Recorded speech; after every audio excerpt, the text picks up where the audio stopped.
UP में CM योगी की सरकार में महिला सशक्तिकरण और महिला सुरक्षा पर सबसे ज्यादा काम होता है, लेकिन इन सब के बावजूद भी प्रयागराज में रहने वाली ऋचा मिश्रा पिछले 13 सालों से अपने हक की लड़ाई कई गुंडों से लड़ती आ रही हैं। आपको बता दें कि प्रयागराज की ऋचा मिश्रा, जिनका सीधा आरोप यह है कि उनकी ही जमीन पर अवैध कब्जा करके दो डॉक्टरों ने आलीशान अस्पताल खड़ा कर दिया है। ऋचा का कहना है कि 2012 में ऋचा के घर पर 4 मुख्य लोग, जिनमें संजीव जैन, आफ्ताब फारूक, डॉक्टर अजय शुक्ला और डॉक्टर वीके अग्रवाल ने पहले अवैध कब्जा किया गया, फिर गुंडों के जरिए उनके घर से उनके माता पिता और पिता को निकाल कर जबरन घर पर बुलडोजर चलाया और अवैध कागजात के जरिए घर पर कब्जा कर उसका घर तोड़ा गया और फिर वह अवैध निर्माण कर एक आलीशान अस्पताल बना दिया गया।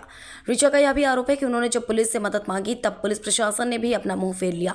अब ऋचा अपने हक की कानूनन लड़ाई लड़ रही है और दूसरी तरफ जिन्हें जनता अपना भगवान मानती है, वहीं गुंडागर्दी कर उनकी जमीन पर उन्हें बेघर कर आराम से अपना व्यापार करा रहे हैं।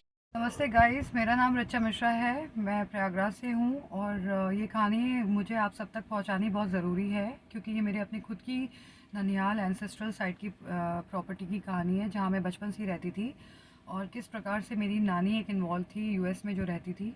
उन्होंने थ्रू एसआर शुक्ला, एक एम्प्लॉयर था हम लोग का, जिसके थ्रू उन्होंने 2 क्रिमिनल्स को बेचा जो अवैध कब्ज़ा लेते हैं, जिनका धंधा ही था इस प्रकार से अवैध कब्ज़ा लेना घरों पे।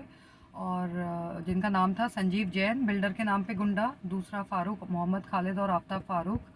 ये दोनों गुंडे हमारे प्रीमाइसेस में 9 अक्टूबर को इलीगली घुसे और हमारे जितने काम करने वाले थे उन लोग को डराया धमकाया ताकि वो भाग जाए काम छोड़ के। और मेरे मम्मी पापा बहुत परेशान हुए थे।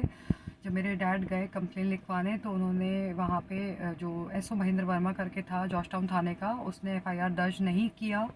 और उन लोग ने 20 अक्टूबर 2012 की बात है, जब ये लोग रवीशा होटल पे मेरे मॉम डैड को बुलाए गुमराह करने के उससे, क्योंकि उन्हें कोई आइडिया नहीं था पीछे से ये क्या करने वाले हैं। उन लोग ने 4 घंटे के अंदर कमरों में 12 कमरों के ताले हमारे तोड़े गए, अवैध कब्ज़ा लिया गया है पूरी तरीके से हमारे सामान पे, हमारे एंटीक्स उन्होंने रख लिए, हमारे सारे ज़मीन घर पे कब्ज़ा लिया है, कमरों पे सब पूरे जगह बंदूकों को, बंदूकधारियों को लगा के डराने के उससे। और ये 20 अक्टूबर 2012 की बात है जब ये कब्ज़ा ले पाए हमारे पूरे घर पे और जिसके फलस्वरूप 13 दिन के अंदर मेरे डैड की डेथ हो गई।